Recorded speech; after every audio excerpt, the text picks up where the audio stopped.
ரெண்டாவது பாயிண்ட் இல்ல, யாருக்கு தான் ரெண்டாவது பாயிண்ட் இல்ல. ஃப்ரெண்ட்ஸ் யாருமே ஒரு கேர்ள் பாய் ஃப்ரெண்டே இருக்க கூடாதா? அனைவருக்கும் வணக்கம். விழித்தமிழா சேனலை சப்ஸ்கிரைப் செய்து ஆதரவளியுங்கள். நேற்று முன்தினம் நடந்த தக மகளிர் அணி கூட்டத்தில் விஜய் பேசிய அவருடைய வாக்குறுதிகளும் அவருடைய செயல்பாடுகளும் விமர்சனங்கள் எழுந்தது. எது சாத்தியம், எது சாத்தியம் இல்லாதது, அவர் கூறியதெல்லாம் நடக்குமா நடக்காததா, அதுவே பேசு பொருளாகின்ற சூழ்நிலை. அது நேற்று முன்பு காணொலியில் அதை தெரிவித்து விட்டோம். அவருடைய நிலைப்பாடு அது சரியா சாத்தியம் இல்லையா என்பது அதை பற்றியுடைய காணொலியும் சொல்லிவிட்டோம். ஆனால் அந்த தக கூட்டத்தில் பங்கெடுத்த அந்த ரசிகர்களும் அந்த தொண்டர்களும் பெண்களும், முக்கியமாக மாநிலம் கொண்ட பெண்களும் அவங்க கொடுத்த பதில்கள் எந்த மாதிரி இருக்குன்றதை நம்ம இந்த கண்ணில் பார்க்க போகிறோம். நம்ம முதலாக நம்ம பார்க்க போகிறோன்னா இதை நம்ம சொல்லிக்கிறோம். முதல்ல ஒரு பெண்கள் சொல்லுறாங்க, எடுத்தோன்னா இது பர்சனல் வாழ்க்கை, பர்சனல் வாழ்க்கை நமக்கு தேவையில்லாதது, நம்ம நேரடியாக போய் பார்த்தோமா, என்ன நடந்தது தெரியுமா, அதெல்லாம் நமக்கு தெரியாது இல்லை அப்படின்னு சொல்கிறாங்க. இது எந்த மாதிரி தான் மனநிலை? யாரும் பெட்ரூம் போய் எட்டி பார்க்க தேவையில்ல, என்ன நடத்த தேவையில்ல. ஒவ்வொரு வாழ்க்கையும் தனிப்பட்ட வாழ்க்கை இருக்குது, எல்லாம் சரிதான். ஆனால் ஒரு அரசியல் நடத்துகின்ற தலைவன் அவன் எப்படி இருக்கு, அந்த கட்சி நடத்துகிற தலைவன் முதல்ல ஒழுங்காக இருக்க வேண்டும். அப்போதான் மற்ற எல்லாரும் ஒழுங்காக நடத்த முடியும். தலைவனே தெரியல சொன்னால், ஒழுங்கு கட்டுப்பாடு இல்லைன்னு சொன்னால் இந்த கட்சியை ஒழுங்காக நடத்த முடியாது. நம்ம எட்டி பார்த்தோமா, இந்த பெண் சொல்லுவது கேலி குத்தாக இருக்கிறது. அப்புறம் என்ன சொல்றாங்கன்னு பார்த்தீங்கன்னாக்கா, எங்கள் தலைவர் ட்ரெண்டே மாற்றிட்டாரு, அசால்ட்டாக லெஃப்ட் ஹேண்டில் ஹெண்டில் பண்ணார், பிரச்சனை லெஃப்ட் ஹேண்ட் ஹெண்டில் பண்ணிட்டாரு. தளபதி கொடுத்த அந்த அறிக்கைலாம் பார்த்தீங்கன்னா அவ்வளோ முக்கியத்துவமாக வாய்ந்தது பெண்களுக்கு வந்தது அப்படின்னு சொல்கிறாங்களே. அந்த பிரச்சனையை லெஃப்ட் ஹேண்ட் பண்ணாங்க. அவர் மேலே இந்த விமர்சனத்தை லெஃப்ட் ஹேண்டாக ஹேண்டில் பண்ணிட்டாங்க அப்படின்ட்டு ஒரு மகிழ்ச்சியாக ஒரு பெண்கள் சொல்கிறாங்க. ஒய்ஃபுக்கு தெரிஞ்ச ஒரு துரோகத்தை அதை அசால்ட்டாக நான் கடந்து போயிட்டாருன்னு அந்த பெண் பெருமையாக சொல்லி கொடுக்குறாங்க. அப்புறம் ஒரு பெண் சொல்லுறாங்க, எங்கள் தலைவர் மேடையில் உட்காரும்போது அப்படியே பார்த்துக்கிட்டே இருப்போம், நாங்கள் முகம் வாடி இருக்காதா, ஏன் அப்படி இருக்கிறாரு, எதுக்கு இருப்பாரு, அவர் விட்டு நோக்கிட்டே இருப்பாங்களாம். அது சிரிக்கும் போது சந்தோஷமா இருக்குமா, அது முகம் வாடும்போது சந்தோஷமா இருக்குமா, அந்த கேள்வி வருத்தமாக இருக்குமா, அவங்க உள்ள மனசு எல்லாம் இவங்களுக்கு புரியுமா, அவர் எந்த விஜய் என்ன பண்ணுற சந்தோஷமா இருக்கிறாரு உள்ள புரியுமா. அதை இவங்க சொல்லிக்கிறாங்க. ஆனால் அந்த சொல்லும் போது எங்கள் தலைவர் சொன்னாங்க பார்த்தீங்களா, எந்த பிரச்சனையும் கவலைப்படாதீங்க, அதை நான் பார்த்துட்டு சொன்னேன், அவ்வளோ பெருமகிழ்ச்சியாக இருந்துச்சு. எப்படி அந்த பெண்ணு அந்த ஒய்ஃப் விவகாரத்தை சொல்லும்போது இங்கே வாடி இருந்துச்சான். ஆனால் இதை பற்றி கவலைப்படாமல் சொல்லும்போது அந்த லேடி சொல்கிறது முகம் அனர்ப்பரிக்குது. இதெல்லாம் எப்படிப்பட்ட ஜென்மங்களே ஒன்றும் புரியவே இல்லை எனக்கு. அவர் மனசு அழகானதா, உள்ள அழகாக இருக்குமா, எப்படிப்பட்டவர்னா உங்களுக்கு தெரியுமா? பொண்டாட்டி கூட தெரியாதுங்க. இந்த தவக்கு நடந்து விட்ற இந்த மகளிர்கள்லாம் பார்த்தீங்கன்னா எந்தெந்த ஊரில் வந்தாலும் தெரியாது. குடும்ப நடத்துகிற பொண்டாட்டியே அவர் நல்லவரா கெட்டவரா, மனசு எப்படி நல்லதா பழைய பார்த்தவருக்கும் தெரியாதான். தூரத்தில் எங்கேயே இருக்கிறவங்களுக்கு பெண்களுக்கு அவர் நல்லவர் வல்லவர்னு புகழ்ந்து பேசுகிறாங்க. அதை ஒரு பெண் சொல்லுவாங்கன்னா, எதை பற்றி நீங்கள் கவலைப்படாதீங்கன்னா, ஒரு 25 வயசு 30 வயசு பொண்ணு எதை பற்றி கவலைப்படாது நாங்கள் இருக்கோம்னு நாங்கள் நினைக்கிது. எதுக்கு எதை பற்றி கவலைப்படக்கூடாது? அவர் பொண்டாட்டி விட்டு பிரிஞ்சு போகிறது, குடும்பம் நடத்தாமல் அப்படி திருசா கூட சுற்றுறது, அந்த மாதிரி சுற்றிக்கிட்டே இருங்க. உங்கள் பிள்ளையெல்லாம் பற்றி கவலைப்படாதீங்கன்னு சொல்கிறீங்களா? எதை பற்றி கவலைப்படாதீங்க, பிள்ளைய கூட்டிகிட்டு தேவையில்ல, நீங்கள் திருசா சுற்றிக்கிட்டு இருங்க அப்படி சொல்கிறீங்களா? இது எந்த மாதிரி இது மனநிலை? இது எந்த மாதிரி மனநிலை நீங்கள் சொல்லுங்கள். இது ஒரு 50 வயசுன்னு நினைக்கிறோம். அம்மா சொல்கிறாங்க, அவருக்குள்ள தகாத தப்பாக சொல்லிட்டு இருக்காங்க. எங்கள் தளபதி பற்றி எங்களுக்கு தெரியும், 20-30 வருஷம் பார்த்துக்கிட்டு இருக்கோம். ஒரு அம்மாவா ஒரு அண்ணனா பார்த்துக்கிட்டு இருக்கோம். அவர் கூட தான் நாங்கள் பிறக்கல, அவர் எப்படிப்பட்டவன்னு எங்களுக்கு தெரியும், நல்லது செய்ய வந்திருக்கிறாரு, அவர் மாரி தப்பாக சொல்லாதீங்க ஒரு அம்மா சொல்லுது. இங்கே சொல்கிறது எல்லாமே அவர் விஜயோட மனைவிக்கு எதுவும் தெரியாதுங்க. அவங்க சும்மா ஏதோ ஸ்டெப் பண்ணி சும்மா பேர் கல்யாணம் பண்ணிட்டு குழந்தை பார்த்துட்டாங்க, அவ்வளோதான். அவங்க குடும்பம் நடத்த வரல, அவங்க வாழ்றதாக வரல, வந்தாங்க கல்யாணம் பண்ணால் குழந்தை பார்த்தாங்க, வரைய போட்டாங்க. அவங்களுக்கு ஒன்றுமே தெரியாது. இந்த ரசிகர்கள் எல்லாமே விஜய் பற்றி எல்லாம் தெரியும். ஆனால் இதுதான் ரசிகர்கள் தான் டெய்லியும் 4 பொழுது 24 வருஷம் அவங்க விஜய் வீட்டிலே இருந்து அவங்க பார்த்துக்கிட்டு இருந்தாங்க. ஆனால் அவங்களுக்கு எல்லாமே தெரியும். அதனால் இந்த அவதூறுகளுக்கும் இதெல்லாம் நீங்கள் நம்ப வேண்டாம். கதையெல்லாம் சொல்லுவாங்கல்ல, அவங்க போய் சொல்லுவாங்க, இதே வேலை தான் எதிர்த்து வச்சுருக்கிறவங்க இப்படி தான் அவதூறு பரப்புவாங்க அப்படின்னு இந்த பெண்கள் சொல்லுது. எது அவதூறு எது பொய்ங்கிறது விஜய் நிரூபித்து கொண்டிருக்கிறார். அது அவதூறாக இருக்கிற இதாக இருந்தாக்கா அவர் அறிக்கை விட வேண்டியதுனே. அறிக்கை விட்டாலும் ஒன்றும் வேலைக்கு ஆகாது, அம்பலப்பட்டு விட்டார். இனிமேல் அறிக்கை விடுறதுக்குன்னு இதில் ஒரு பெண்கள் சொல்லுது, எங்க தளபதி 2500 கொடுத்தாரு, ஆட்சிக்கு வந்து 2000 கொடுப்பாரு. எப்படி கொடுப்பாருங்க? நீ ஆட்சியில் வச்சு பாருங்க. எங்க தளபதி சொன்னார்ல, நீங்க என்ன முதலமைச்சர் ஆக்கி பாருங்க, அதுக்கப்புறம் நேராக வீட்டுக்கு சந்திப்பு சொன்னார்ல. உங்க தளபதி கூட்டம்லாம் அப்படிதுமா எதுவும் முன்னாடி செய்யறதுக்கான வழிமுறைகளோ அது எப்படி செய்வாங்க சொல்ல மாட்டாராம். ஆட்சியில் நேராக உட்கார வச்சு செய்வாங்களாம். இவங்க சொல்றாங்க அவங்க 1000 கொடுத்தாங்களா அந்த கட்சியில கொடுத்தாங்கல்ல, இத்தனை பேருக்கு 1000 கொடுக்கல, அது ஏன் கொடுக்குறேன்னு நீங்க கேட்டீங்களா? அவன் கேட்கறான், அந்த பெண்மணி ஏன் கொடுக்குன்னு கேட்டீங்களா? அவங்க கூட காசா இல்லை. அப்ப இந்த பெண்களை இலவசத்தை நோக்கி காசை நோக்கி தான் இந்த கூட்டம் வந்துகிட்டு இது விஜய் வந்து கரெக்டாக புரிந்து வச்சுக்கிறாரு. பெண்களை ஏமாற்ற வேண்டும் சொன்னால் அவங்களை ஆசையை தூண்ட வேண்டும், அவங்க ஏதாவது அறிக்கை விடும்போது தான் அவர் மனசு குளிர்வார்கள். இதுதான் நமக்கு சரியான வழின்றது வந்து இந்த திசை மாற்றுவதற்கு, நம்மகிட்ட பழியை போக்குவதற்கு, பெண்கள் நமக்கு ஆதரவு காட்டி கொடுத்துருந்தோம்னா இந்த மாதிரி அறிக்கை விடணும்னு தெரிஞ்சு வச்சிருக்காரு. அதான் கரெக்டா. இதெல்லாம் மகளிர்லாம் வாக்கு போயிடுவான்னு கேட்குறாங்க. அதெல்லாம் வாங்கலாம், மகளிர் வாக்கெல்லாம் குறையாது. யார் சொன்னது குறையும்? இப்போ பார்த்தீங்களா அப்படிங்கிறாங்க. கண்டிப்பாக குறையாத தேர்தலில் பிரபலிக்கும். அறிவில்லாத கூட்டங்கள்லாம் நீங்கள் இந்த மாதிரி தான் தற்கொலை கூட்டங்கள் தான் நாளுகளும் வந்து சொல்லிக்கிட்டு கொண்டு இந்த விஜய் கூட ஆதரவு தெரிவிக்கிற கூட்டங்களாம் கொஞ்சம் கூட சொந்த பற்றி சுயத்தி கூட இல்லை. அரசியலையும் வந்து கலக்கக்கூடாதான். பர்சனல் வாழ்க்கை சுய ஒழுக்கம் இல்லாத ஒரு மனுஷன் எப்படி நாட்டுக்கு நல்லது செய்வான், நல்லது நடவான், ஒரு வழிநடத்த தானே ஒரு கட்சியில் இருக்கிற தலைவனே அவன் ஒழுக்கமற்ற சிலரான், அசிங்கம் முடிச்சவன் இருக்கான், கொள்ளக்காரன் இருக்கான், அயோக்கியனா இருக்கான், மோசமானவனா இருக்கான். அவனை வந்து முதலமைச்சராக்கி வச்சுட்டா அவன் எப்படி செய்வான்? ஆட்சியை கீழே நடக்கிற ஆட்சியும் வந்து அதே மட்டும் நடக்கும். அப்படிதான் நடக்கும். அவனே தலைவனே அப்படி இருக்கானே, தலைவனை விட தொண்டனை அப்படித்தான் இருப்பான்ல. அப்படி இருக்கிறப்ப இந்த கூட்டங்கள் எல்லாமே சிஎம் ஆக்கி வச்சிருக்கோம், என் கண்ணா எல்லாம் செய்வாரு அப்படின்னு சொல்றதுதான் இந்த முட்டாள் கூட்டங்கள். இதுல ஒரு பெண் முக்கியமானாக்கா யோ எங்க நான் வந்து ஒரு வயசு பொண்ணு இருக்கும், ஒரு 18 வயசு பொண்ணு பண்ணிக்கலாம், 25 வருஷம் 20 வருஷம் வச்சுக்கோங்க. நான் நேராக வேலைக்கு போனேன்னா ஆட்டோவில் போனவரை வேலைக்கு போன பார்த்தாக்கா அப்படின்னு முறைச்சு பார்த்தாங்க என்ன.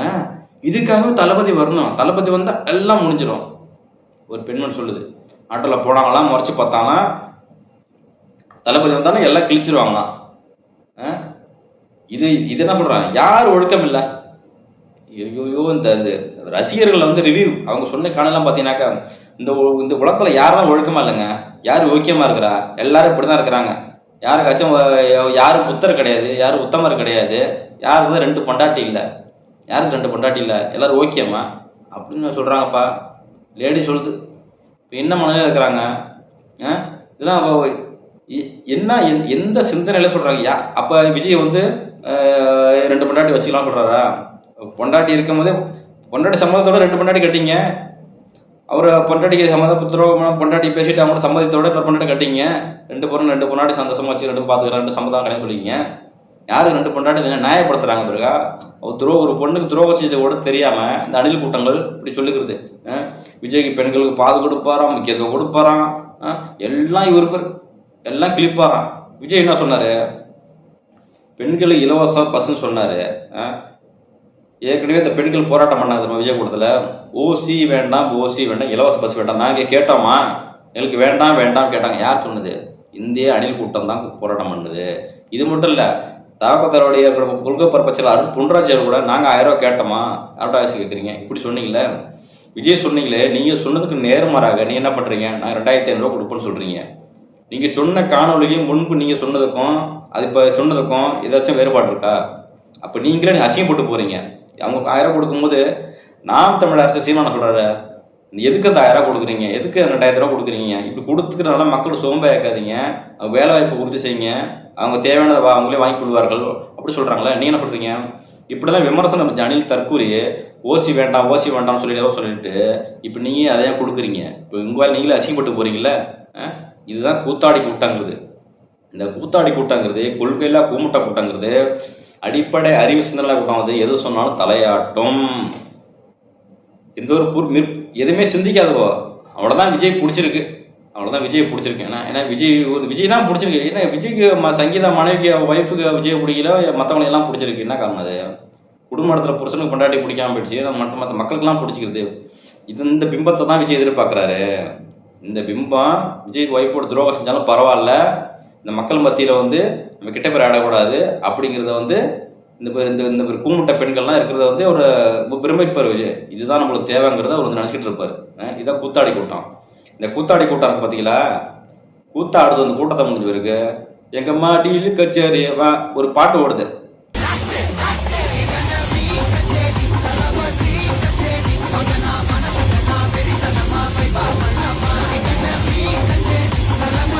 கட்டுப்பாடு இல்லாத கூட்டம், மோசமான கூட்டம், ஒரு ஒழுக்கமே துரிதிலையும் கூட இல்லை, தலைவனும் ஒழுக்கம் இல்லை. இந்த அமைதி காத்து பார்த்தீங்களா, எல்லாம் அணில் கூட்டம். அணில் கூட்டம் எவ்வளோ சொன்னாலும் இந்த கூட்டம் குத்திடுறது. மாநாட்டில் தான் போயிட்டு கூட்டம் கூட நெரிசலில் போய் நின்று கொண்டாங்க, பல பேர் போனாங்க, செத்துட்டாங்க, நெரிசல் அவதிப்பட்டீங்க. இது ஒரு தனியாக ஒரு ஹோட்டலில் வச்சு தான் நடத்துறீங்க. கட்டுப்பாடாக ஒரு குறிப்பிட்ட அளவு தானே வந்திருப்பீங்க. குறிப்பிட்ட நிதானமாக பெண்கள் வந்தாங்க. அந்த அப்பயும் பெண்களும் அடிச்சு பிடிச்சிட்டு போகுதுங்க. அதில் குழந்தைகள் அம்மா கத்துறாங்க, ஒரு பாதுகாவலர் லேடி பெண் பாதுகாவலர் வந்து நெரிசமாக அழுது குழந்தை சொல்கிறாங்க.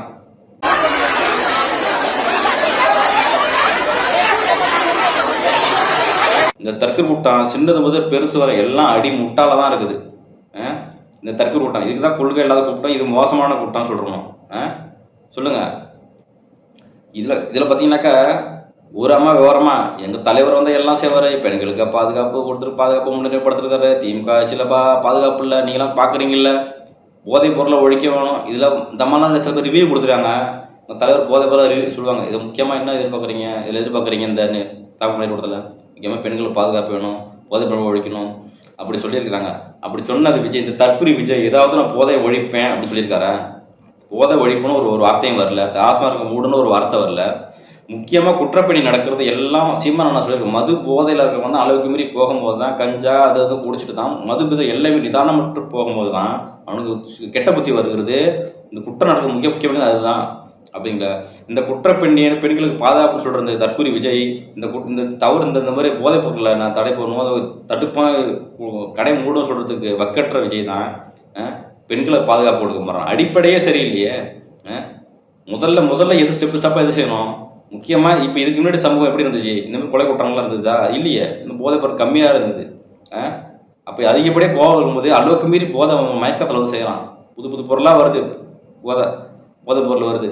அப்போ அதெல்லாம் கஞ்சா செடி, அதை செடி, இது செடி, போதை பொருள் அப்படி பேரில் நுழையாத பேர்லாம் வருது. அப்போ இதெல்லாம் கட்டுப்படுத்தணும். அப்போ தான் பெண்களாக இருக்கணும். இந்த பெண்களுக்கு எதுக்காச்சும் ஒரு புத்தி இருக்குதா? இது ஏன் நீங்கள் சொன்னதை செய்யணும்னு கேட்டிங்களா? போதை பொருள் முதல்ல மட்டும் எந்த பெண்களாக தான் இலவசத்தை தான் இயங்குது. 1000 காசு கொடுப்பாரா, 2000 தினம் கொடுப்பாரா, இலவசம் சொல்லிட்டாரா, சிலிண்டர் கொடுக்க சொல்லிட்டாரா, இப்படி எல்லாம் இலவசம் கொடுக்குறாரா? தாய்மாமன் சீர் கொடுப்பார், புள்ள வந்தா சீர், தங்கம் முதல்ல சொன்னால் வாயை பிறந்துட்டு எல்லாம் பார்க்குது எல்லா லேடிஸும். அதுதான், வேற ஒன்றும் இல்லை. இலவசம் கொடுத்தோன்னா வாயை பிறந்துட்டு பார்க்கணும்.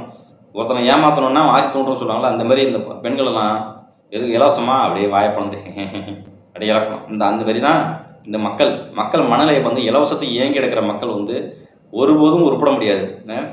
இது ஏதாவது கூம்பிட்ட கூட்டம் சொல்கிறான். ஒரு பெண் வந்து விவரமாக கேட்டாங்களே, தலைவரே அந்த தரவு பூச்சியில் பங்கெடுத்த பெண்களே வந்து எங்களே இலவசம் வேண்டாம், ஒரு பொருள் தங்க வேண்டாம், பட்டு போட வேண்டாம், இலவசம் வேண்டாம், இதெல்லாம் எப்படி இதெல்லாம் எங்களுக்கு இலவசம் வேண்டாம், முதல்ல எங்களுக்கு விலைவாசி குறைச்சிங்க, விலைவாசி அளவுக்கு குறைச்சிங்கன்னா போதும், அதுவே எங்களுக்கு வாங்கி பண்ணுறது செருப்படியாக அந்த பெண்ணியை கொடுத்துருக்காங்க. அந்த கட்சியில் பெண்கள் அது கொஞ்சம் விவரமான லேடி பெண்கள் பிறகு ஒரு 40-50 வயசு பெண்கள் அவங்க தான் உண்மையிலேயே அந்த கூட்டத்திலே கலந்து கொண்டதில்லை, கொஞ்சமாக புத்திசாலி யோசிச்சிருக்காங்க. மற்ற விஜய் சொன்னது எல்லாமே வாயை பிறந்துக்கிட்டு ரசிச்சுக்கிட்டு சந்தோஷப்படுற பெண்கள் மத்தியில் ஒரு பெண்களை தான் உருப்படியான பெண்களாக இருந்துருக்குறாங்க. இது எப்படி வரைகளை எல்லாம் சரி வராது, இது எப்படி விலைவாசி வைக்கிற, தங்க விலை வைக்கிற விலை சின்ன விலை, எங்களுக்கு வந்து அது தேவையில்லை, விலைவாசி கூறிங்க, சிலிண்டர் விலை கூறிங்க, 600 சொல்லி கூறிங்கன்னு சொல்லிட்டு குறைச்சினா போதும் அப்படி சொல்கிறாங்க. அதை செய்ய துப்பு இருக்குதா? இதெல்லாம் சிந்திக்காத கூட்டம் தான் அங்கே இருக்குது. இப்போ தான் லேடி செஞ்சுட்டாங்களே, அங்கே இருக்க மாட்டாங்க. ஏன்னா இது வந்து வெற்று வாக்கு அப்படிங்கல. விஜய் வந்து தன் குடும்பத்தையே பார்க்கல, தன் பிள்ளைய வயசு வந்த பெண்ணு பையன் இருக்குது, அந்த குடும்பத்தையே பார்க்கல. இவன் தான் நாட்டு பெண்களை பார்க்க போறான்னு உங்களெல்லாம் அண்ணா பார்க்குறேன், தம்பியா தங்கச்சியா பார்க்குறேன், மாமா பார்க்குறேன், மச்சானா பார்க்குறேன், எந்த ஒரு மாதிரி சொல்லிட்டு இருப்பாங்க. தன் குடும்ப பொண்டாட்டி பிள்ளையே அக்கறைப்படாத ஒருவன் தான் உங்களை பற்றி கவலைப்படுவானா? சொல்லுங்க. நெருக்கமாக குடும்பம் வாழ்ந்தவங்க, பிள்ளை அப்பா ஒரு முறை வாழ்ந்தவங்க, அவங்கள மீது துளி கூட பாசம் இல்லாத, இந்த செயல் கூட ஒரு நெருடல் இல்லாத விஜய் தான் புதுவெளியில் வந்து நடிகை கூட்டு சுற்றுறாரு. அதுக்கு துளி வைக்கப்படாத நியாயப்படுத்துறீங்க. ஒரு பெம்பளை சொல்லுது, ஏன் வந்து சுத்தமாக ஃப்ரெண்ட்ஸாக இருக்கக்கூடாது, நல்ல நட்பாக இருக்கக்கூடாது, யாரும் நல்ல நட்பு இருக்காதா, நல்ல ஃப்ரெண்ட்ஷிப் இருக்காதா? அவள் 10 வருஷம் படம் நடிச்சிருக்காங்க, அவங்களும் நட்பாக இருக்கக்கூடாதா? நீங்களும் இப்போ தவறாக தான் நினைப்பீங்களா? எப்படி நியாயம் கட்டு வைக்கிறீங்க? எப்படி ஏன் கட்டுறீங்க? விஜய் அவர் கண்டித்த பிறகும் ஒரு மனைவி சொல்லுகிற போதே ஃப்ரெண்ட்ஷிப் பண்ணால் பொது வெளியில் தான் வந்து சந்திப்பாங்க. ஒரு கல்யாண காட்சி போகிறவங்க, பொது இடத்துல வருவோம், அந்த இடத்துல பார்க்கும்போது தான் அவ்வளோ சொல்லுவாங்க, வேலை சொல்லுவாங்க. எப்பவுமே வீட்டிலே வச்சுக்கிட்டு சேர்ந்து ஜோடி சுற்ற மாட்டாங்க. எப்பவுமே அப்போ அந்த அநாகரிக செயலில் வருது வந்து தன்னுடைய மனைவி சங்கீதாவுக்கு தெரியாத விஜயனுடைய யோக்கியத குணங்கள் எல்லாமே இந்த ரசிகர் கூட்டங்களுக்கு தெரியும் என்பது வெட்கக்கேடாக ஒன்று இருக்குது. இல்லை எந்த மாதிரி மனதில் இருக்கிற பெண்கள்லாம் சொல்லுங்கள், கொஞ்சமாக சிந்திக்கிற வழியை பாருங்கள். நீங்கள் ஒரு சமூகத்தை உருவாக்க போகிறீங்க, இப்படி ஒரு மோசமான கூட்டத்தை உருவாக்கி இருக்கீங்க. நீங்களாம் உங்கள் பெண்களுக்கு உங்களுடைய பிள்ளைகளை வருகின்ற தலைமுறை என்ன சொல்ல போகிறீங்க? நீங்கள் ஒரு பொண்ணை கல்யாணம் பண்ணிட்டுருங்கப்பா, கல்யாணம் பண்ணாலும் பரவாயில்ல, வேறு பொண்ணு கூட சுற்றிக்கிட்டு இருப்போன்னு சொல்ல போகிறீங்களா? இல்லை, எப்படி சொல்ல போகிறீங்க? இதெல்லாம் நீங்கள் ஆர்ப்பரிக்கக்கூடாது, பெண்களை வெக்கப்படணும். இது ஒன்றே அரசியலில் வீழ்த்த போகிறாங்க, அதுக்காக இப்படி கையில் எடுக்கிறாங்க அப்படி சொல்கிறது மிக மிக அருவருப்பான செயல். அரசியல் ஒரு பக்கம், அரசியலை வந்து எதிர்கட்சியாக இருக்கிற சொன்னாங்கன்னாக்கா வீழ்த்துறதுக்கு இதுவும் ஒரு ஆயுதமாக எடுத்துக்கொள்வார்கள். ஏன்னா அவர் வந்து நல்ல வழக்கை சொல்லுவாங்க, அது சரிதான். ஆனாலும் ஒன்று இதை வந்து அரசியல் வந்து பர்சனல் வழக்கணும் முடிச்சு போடக்கூடாதுன்னு சொல்லிட்டு இதில் தப்பிக்கிறதுக்கு விஜய் யோக்கியன்னு நீங்கள் வந்து நியாயம் கேட்பது தான் மிக மிக அநாகரிக செயல். இது உதாரணம் பார்த்தீங்கன்னாக்கா குடும்பத்தை பற்றி தலைவர் கோட் படத்தில் அவர் நடிச்சிருக்காரு பார்த்தீங்களா? அந்த படத்தில் விஜயோட மகன் வந்து சஞ்சய், அந்த சரிங்களா, அந்த பொண்ணு அவரோட வந்து நிவேதா பொண்ணு. அந்த படத்தில் வில்லனா தன்னோட மகன் வந்து தவறி போயிடுவான், வெளிநாட்டில் போயிட்டு தவறி போயிடுவான். அங்கே வந்து ஒரு பெரிய கேங்கில் மாட்டி விட்டு அங்கே ஒரு வில்லனாக இருப்பான். கடைசியில் யாரும் தெரிய கண்டுபிடிக்கும் போது தான் இவன் தன்னுடைய பிள்ளை தொலைஞ்சு போயிட்டான். அங்கே வந்து அவன் தொலைஞ்சு போய் காப்பாற்றி பாம்பில் அடிப்பட்டு செத்துட்டு சொல்லுவாங்க. ஆனால் வேறு இடத்துல காப்பாற்றப்பட்டு ஒரு பெரிய வில்லன் கேங்கில் வந்திருப்பான். கடைசியாக அவன் பிள்ளைன்னு தெரியும் போது தெரிஞ்சாலும் கூட அவன் வில்லனாக அந்த பிள்ளையே கொல்றதுக்கு பார்ப்பான். ஆனால் வந்து அவன் அந்த பிள்ளையை வந்து வில்லன் வந்து விஜய் வந்து எதிரியாக தான், இவன் தான் வில்லை, இவன் தான் நமக்கு எதிரி அப்படின்னு பாவிச்சதுனால கடைசி வரை சண்டை போட்டுட்டு இருப்பாங்க. தன் பிள்ளையை உணர மாட்டான், ஆனால் பிள்ளை கூட இருந்து வந்து பழிவாங்க பார்ப்பான். ஆனால் அந்த சூழ்நிலை கடைசி என்ன பண்ணுவான், அந்த பிள்ளையான்னு பார்க்கும்போது பிள்ளையே பார்க்க மாட்டான் விஜய். அந்த பொண்ணுகிட்ட சொல்லி விஜய் என்ன பண்ணுவான், அந்த பொண்ணுன்னு பார்க்க மாட்டான், பிள்ளைன்னு பார்க்க மாட்டான், அந்த பிள்ளையை எடுத்து சொல்லுவான் விஜய். இப்போ அந்த படத்தில் ஏற்கனவே திட்டமிட்டு 4-5 காலத்தில் பிரிந்திருக்கான்னு தெரிஞ்சும் அந்த பிள்ளையே அந்த பேராக வச்சிருக்காங்க படத்தில். பிள்ளையும் தனக்கு எதிராக வந்தால் பார்க்க மாட்டேன் அப்படிங்கிறத பாடத்தை வந்து இந்த படத்து மூலியமாக ஏற்கனவே விஜய் சொல்லி வச்சிருக்கிறாரு. அப்படின்னா எப்படிப்பட்ட அயோக்கியன்னு பாருங்க. எல்லாம் திட்டமிட்டு தான் நகர்வு பண்ணுறான். எல்லாமே திட்டமிட்டு மக்களை மடைமாற்ற அவன் சிந்தனையில் வந்து மிக மிக அழுக்கு ஏகப்பட்டு இருக்கிறது. உண்மையிலே அரசியலுக்கு வந்தது எல்லாமே மக்களுக்கு செய்யணும், நல்லது செய்யணும் அப்படி என்கின்ற துரி கூட இல்லை. தன்னுடைய திரைப்புகழருக்கு ரசிக கூட்டர்கள் இதை வைத்து ஏதாச்சும் ஒன்று சிந்தி விடலாம், ஆட்சி அதிகாரம் கைப்படலாம் அப்படின்ற போர்வையில் வந்திருக்குன்ட்டு தமிழ் தேசிய அரசியலை மடைமாற்ற வந்த மிகப்பெரிய கைக்கூலி. பிஜேபி கூட கைக்கூலி, திமுகவோட கைக்கூலி. என்ன சொல்றீங்க கேட்பீங்க நீங்கள் வந்து, எப்போ நான் திமுகவும் பிஜேபி தான் ரொம்ப எதிர்க்கிற சொல்லுவீங்க. அதுதாங்க அரசியலே. அப்படி எதிர்த்தாதான் தமிழ் தேசிய வளர்ச்சிக்கு செல்லக்கூடிய வாக்குகளை முடிஞ்சவருக்கு தடைமாற்ற முடியும். இந்த அரசியலில் வந்து விஜய் 2% 3% ஓட்டி கீழே போயிட்டார்னா அதோட ஆளுக்கு வந்து முடிஞ்சு போச்சு கதை. அவருடைய வேலை என்ன, அவருக்கு கொடுத்த டீலிங் இதோட தான் வேலை. பணப்பொருளை 10% செலப்படாது, பணம் பற்றி கவலைப்படாத, அதுக்கெல்லாம் பின்னாடி டீலிங் பண்ணி ஓடிக்கிட்டு இருக்கு. இப்படி ஒரு கூட்டத்தை வந்து நம்பி தான் நீங்கள் வந்து வாழ்க்கையில் இந்த வாக்கை வீணடிக்காதீங்க. தயவுசெய்து வாக்கை வீணடிக்காதீங்க. ஏற்கனவே 2 திராவிட கட்சியில் வந்து நாடு மோசமாக போயிட்டு இருக்கு, அது உங்களுக்கு தெரியும். அதற்காக தான் நீங்கள் வந்து மாற்று அரசியல் விஜய் வந்து கிழிப்பார் நல்ல சிவார் சொல்கிறீங்க. இவர் வந்து கிழிக்க மாட்டார். அதுக்கான திட்டமும் கிடையாது, அதுக்கான அறிவாற்றலும் கிடையாது, செயல்படுத்த நடைமுறையும் கிடையாது, அது கூட இந்த தைரியமும் கிடையாது, மொத்தத்தில் ஒன்றுமே கிடையாது, மண்டல மூளையும் கிடையாது. தயவுசெய்து இந்த கப்பலை இறங்கி நடுஆத்துல போனீங்கன்னா கவுத்து விட்டுருவாரு, சரிங்களா? இது ஒரு ஆட்சிக்கு அதிகாரத்தை ஒருவேளை கைப்பற்றினா கூட ஆட்சி ஒழுங்காக இருக்காது, மிக மோசமானதாக இருக்கும். ஏன்னா அணில் தடுக்க கூட்டங்கள்லாம் ஊருக்கு எல்லாமே அடிச்சுக்குது. ஒரு போட்டி போட்டு எனக்கு போஸ்டிங் போடுங்க, எம்எல்ஏ சீட்டு கொடுங்க, மோட்டார் பால் பாஸ் கொடுங்க, அந்த பொறுப்பு அடிச்சுக்கிறாங்க. அதுலேயும் அடிச்சுக்கிறாங்கன்னா காசு கொடுத்தா தான் காசு அங்கேயும் பல செய்திகள் பார்க்க முடியுது. காசு கொடுத்தா தான் சீட்டு கொடுக்குறாங்க. அப்போ உழைச்சவனுக்கும் அந்த கட்சியில் போராட்டம் 3 வருஷம் உழைச்சவனுக்கும் அந்த பொறுப்பும் கிடையாது, ஒன்றும் கிடையாது. அங்கே காசுக்கு தான் அந்த புஷியான தலைமையில் அங்கேயும் ஏற்பட்ட குற்றச்சாட்டு வருது. அங்கேயும் பொறுப்பு காசு கொடுக்குறாருன்னு தெரியும் உங்களுக்கு. நேற்று பார்த்தீங்கன்னா சென்னையில் நடந்த ஆர்கே நகரில் வந்து ஒரு பையன் வந்து சொல்லிக்கிட்டு இருக்காப்புல, கதறாப்புல, நான் 10 வருஷம் மக்கள் இயக்கத்தில் இருக்கிறேன், எனக்கு போஸ்ட்டு கொடுக்கல, பொண்ணு கொடுக்கல, 10 வருஷம் கஷ்டப்பட்டுருக்கேன், எல்லாருக்கும் தெரியும். ஆனால் இவங்க வந்து இப்போ புதுசாக இருக்கிறவங்களுக்குலாம் பணத்தை கொடுத்துட்டு கொடுக்குறாங்கன்னு ஏமாத்துறாங்கன்ட்டு கதறாங்க. இந்த அணில் கூட்டம் தான் இது வந்து கொள்கையில்லா கூமட்ட கூட்டம். இது மக்களை சின்னவங்களதுல தலைவன் கட்சி ஆரம்பிச்சிருக்கான், அவன்கிட்ட பணம் இருக்குது, ஓகேவா? இதை நம்ம பயன்படுத்தி கொண்டு தான் ஒவ்வொரு பொறுப்பாளரும் விஜய் கட்சியில் சேர்ந்து மாவட்ட எம்எல்ஏ ஆகிறதுக்கு காரணம் தானே. இதை வச்சு நம்ம காயை தூற்றிக்கலாம். வச்சுட்டு பணம் இருக்குது. என்ன திராவிட கட்சியெல்லாம் கொள்ளடிச்சு தான் ஒரு பொதிக்கும் ஒரு கூட்டம் 3 நிகழ்ச்சி 3 நாள் பணம் அனுப்புவாங்க. அதில் கமிஷன் அடிச்சு நல்லா சொகுசெல்லாம் வாழ்றாங்களா, அது பேர் விஜய் கிட்டே பணம் இருக்குது. அதை வந்து யூஸ் பண்ணிக்கிறாங்க, வேறு ஒன்றும் கிடையாது, அவ்வளோதான். காட்டுக்குள்ள போது எனக்கு தூற்றிக்கொள்ளுங்க நடிகர்களே, உங்களுடைய பொறுப்பாளர்களே, விஜயோட பணம் இருக்குது, நீங்கள் ஏற்கனவே டிக்கெட்டை பிளாக் டிக்கெட்டில் வாங்கி வாங்கி கொடுத்து காசு தான் அது. அதை வாங்கிக்கிட்டு நீங்கள் சந்தோஷமாக இருங்க. இந்த ஆட்சி இந்த கொஞ்ச நாள் தேர்தல் முடிஞ்ச பிறகு மூட்டை கட்டிட்டு கிளம்பிடுவார். நன்றி, வணக்கம்.